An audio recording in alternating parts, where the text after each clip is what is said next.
नमस्कार, श्री स्वामी समर्थ। बघा मैत्रिणींनो, आपण आजच्या व्हिडिओमध्ये बघणार आहोत प्रिन्सेस कट ब्लाउजचं डायरेक्ट कपड्यावर कटिंग। बिना अस्तरचं ब्लाउज आहे, आपलं साधं ब्लाउज आहे। तर सर्वात आधी आपल्याला काय करायचं, ब्लाउजची उंची मोजून घ्यायची।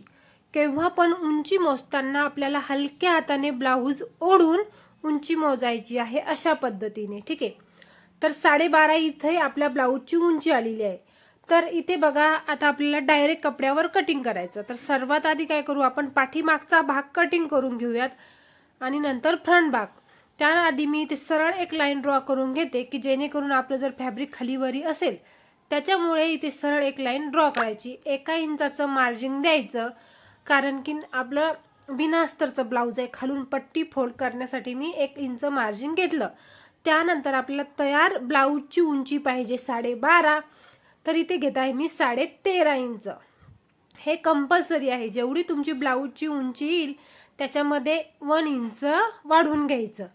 ठीक आहे, त्या जिथे उंची आली तिथे सरळ एक लाईन ड्रॉ करून घ्यायची।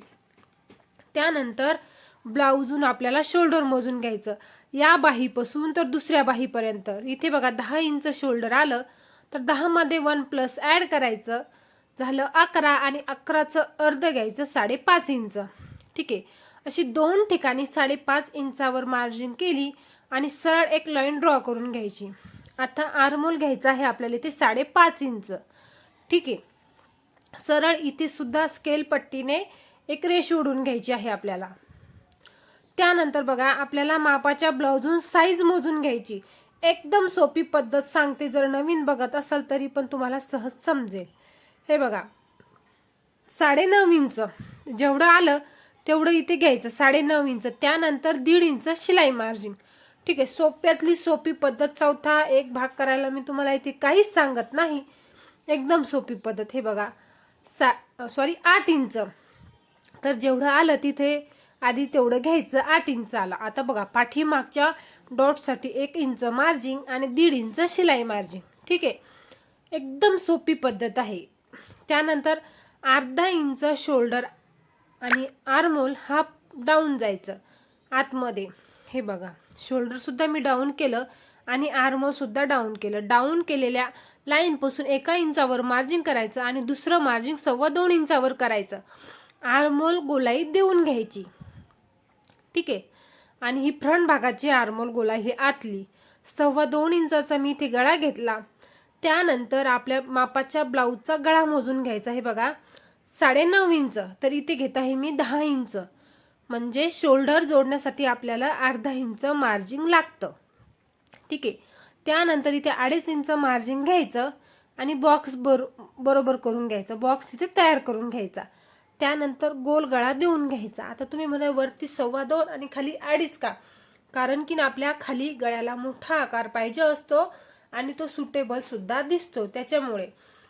त्यानंतर आपण ज्या पद्धतीने मार्जिन केलं त्या पद्धतीने इथे व्यवस्थित कटिंग करून घ्यायचं। हे बघा, आपला पाठीमागचा भाग कटिंग झालेला आहे, तर पाठीमागच्याच भागाहून आपल्याला फ्रंट भाग कटिंग करायचा आहे। बघा, एकदम सोपी टेक्निक आहे। व्हिडिओ आवडल्यास चॅनलला लाईक करा, सबस्क्राईब करा। हे बघा, आता अशा पद्धतीने मी ठेवून घेतला।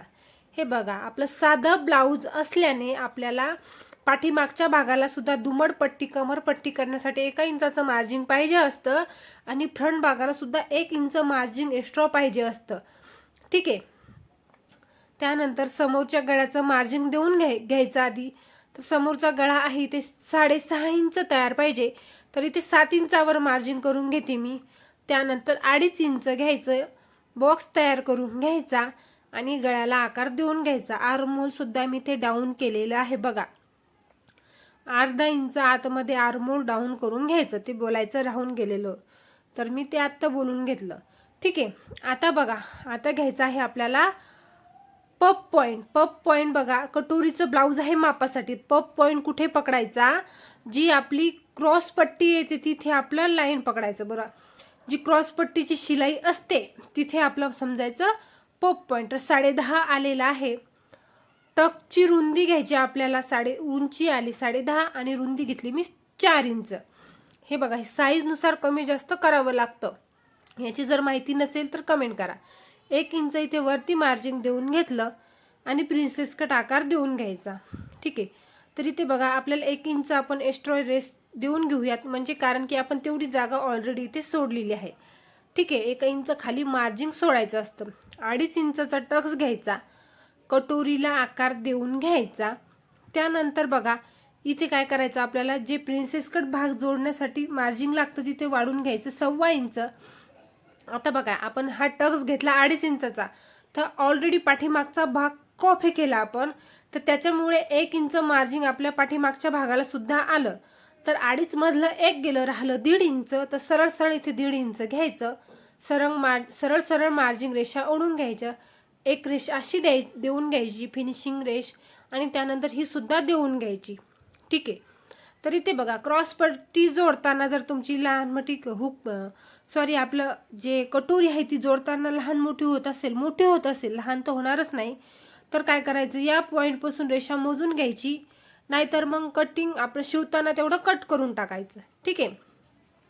ज्या पद्धतीने आपण इथे मार्जिन केलं तर ते व्यवस्थित फिनिशिंग सोबत कट करून घ्यायचं. व्हिडिओ जर आवडला तर चॅनलला नक्की लाईक करा, सबस्क्राईब करा. हे बघा, जर तुम्हाला एखादा व्हिडिओ पाहिजे असेल, तुम्हाला कुठे शिवण क्लासेसमध्ये अडचण आली असेल, काही जमत नसेल ब्लाऊजमधलं, तर तुम्ही मला कमेंट करा. तुमच्या कमेंटनुसार मी नक्कीच तुमचा प्रॉब्लेम दूर करण्याचा प्रयत्न करेल. हे बघा, अगदी तुम्ही माझं सदस्य झालेलं आहे, तर त्याच्यामुळे मी तुमचा प्रॉब्लेम नक्कीच दूर करेल. पाठीमागचा गळासुद्धा आपण इथे कटिंग करून घेऊयात.